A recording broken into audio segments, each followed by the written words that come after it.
नमस्कार छात्रों, आप सभी का फिर से एक बार इस ऑनलाइन पढ़ाई में आपका स्वागत करता हूं। और पिछले हफ्ते में मैं अपनी तबीयत की वजह से कुछ लेक्चर नहीं भेज पाया, इसलिए माफ़ी चाहता हूं। फिर भी हम पाठ्यक्रम चर्चा कर रहे थे और प्रश्न पत्र 11 के अंतर्गत मैंने लगभग आपको 3 पाठ जो है उसके बारे में जानकारी दी है। अर्थात प्रश्न पत्र 11 जो है हिंदी भाषा से संबंधित है और उसमें पहले 3 पाठ की चर्चा मैंने थोड़ी सी संक्षेप में की है।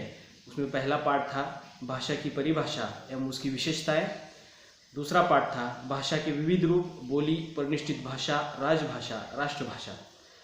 उसमें एक प्रात्यक्षिक दिया गया। हम इस पाठ के अंतर्गत क्या करने वाले हैं कि केंद्र सरकार की तरफ से जितने भी क्षेत्रीय कार्यालय चलाए जाते हैं, उदाहरण के तौर पर मान लीजिएगा कि बैंक है, रेलवे स्टेशन है, या फिर आयुर्विमा का ऑफिस है, या डाक विभाग है, यहाँ पे जिस प्रकार राजभाषा हिंदी किस प्रकार कार्यरत या उसका कार्यान्वयन चलता है, उसका थोड़ा सा प्रात्यक्षिक या वहाँ पे जाकर हम देखने वाले हैं।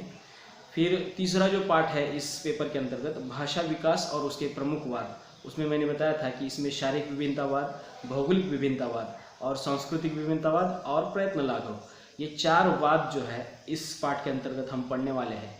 इसमें मैंने आपको बताया था कि शारीरिक विभिन्नतावाद, कुछ विद्वान शरीर की भिन्नता के कारण भाषा में परिवर्तन आता है, ऐसा मानना है उनका।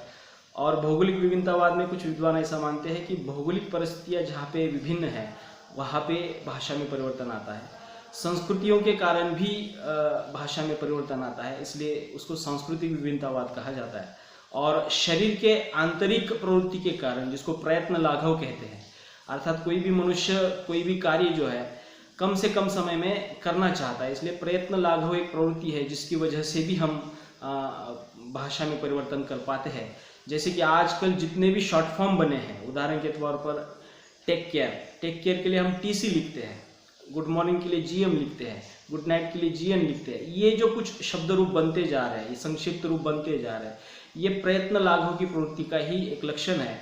इसमें भी हमारी डिग्री आ जाती है, बीए, एमए, बीए मतलब बैचलर ऑफ आर्ट, एमए मतलब मास्टर ऑफ आर्ट, अर्थात ये सभी बातें जो है प्रयत्न लाघव की प्रवृत्ति के कारण हम देखते हैं कि भाषा में उसका परिवर्तन होता है और भाषा उस रूप से हम इस्तेमाल कर रहे हैं।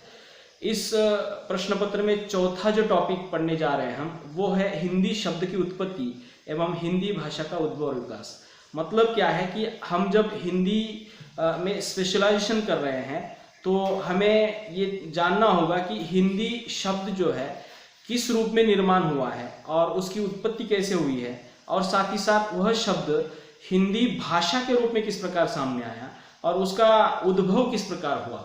अर्थात ये थोड़ी सी ऐतिहासिक बातें जो है या कुछ तथ्यों के आधार पर भाषा वैज्ञानिकों ने ये बातें इस टॉपिक के अंतर्गत या इस पाठ के अंतर्गत हमारे सामने रखी है। हर हिंदी के छात्रों को ये जानकारी होना अत्यंत आवश्यक है, क्योंकि हिंदी शब्द की उत्पत्ति तथा हिंदी भाषा का उद्भव जाने बगैर आप हिंदी में माहिर नहीं हो सकते। इसलिए ये पाठ जो है मेरे दृष्टिकोण से अत्यंत महत्वपूर्ण है, जो आपके लिए ज्ञानवर्धक रहेगा और आपके भाषिक समझ को भी बढ़ाता रहेगा।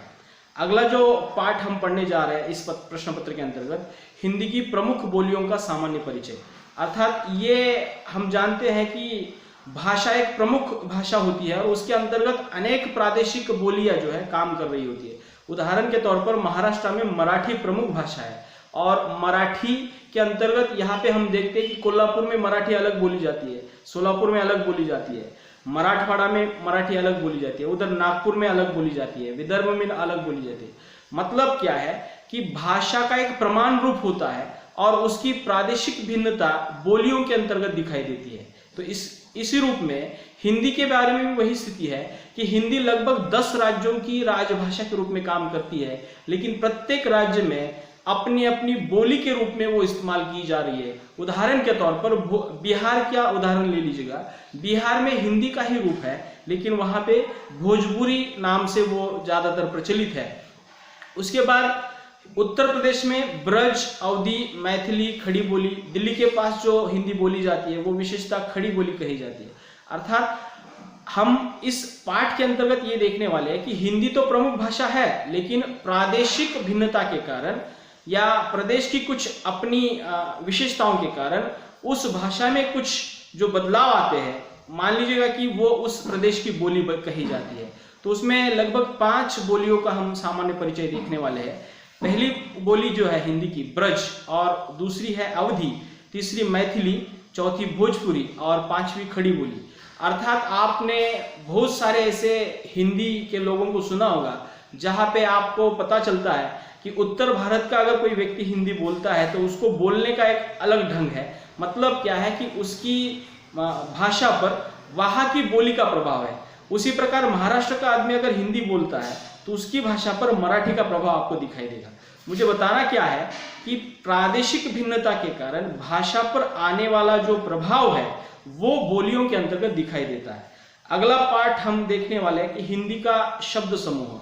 देखिएगा, लगभग 7 लाख के करीब जो है हिंदी भाषा में शब्द मौजूद है, और वो सभी शब्द जो है हमने प्रमुख भाषाओं से ग्रहण किए हैं। विशेषता हिंदी संस्कृत की उत्तराधिकारी है।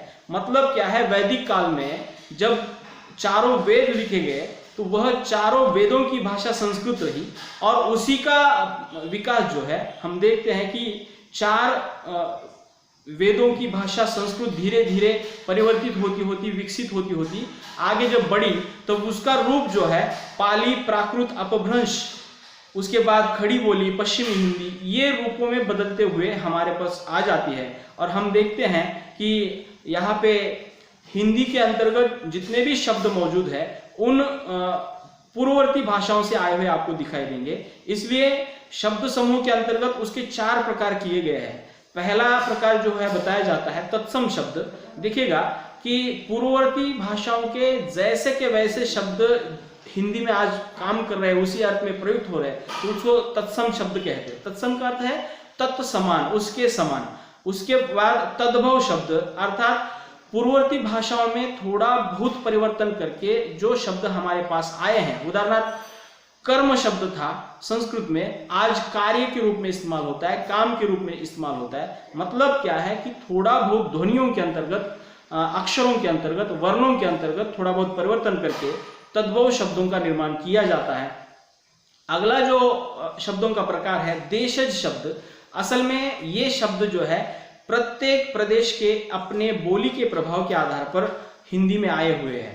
उदाहरण के तौर पर महाराष्ट्र के कुछ शब्द जो है, श्रीखंड ले लीजिएगा, पुरनपोली ले लीजिएगा, ये हिंदी के इतर प्रदेश में आपको सुनने को नहीं मिलेंगे, ये केवल महाराष्ट्र के प्रदेश में ही आपको सुनने को मिलेंगे। साथ ही साथ साउथ की तरफ या दक्षिण की तरफ जो जितनी भी भाषाएं हैं, आप जानते हैं कि आजकल पूरे भारत भर में जो है ये इडली सांबर ये शब्द हम इस्तेमाल करते हैं, तो ये असल में शब्द जो है साउथ इंडियन भाषा के शब्द है, तो वो भी शब्द जो है हिंदी में आज मौजूद है। तो देश शब्द से तात्पर्य यह है कि विशिष्ट प्रदेश के शब्द जो भाषा में इस्तेमाल हो रहे हैं।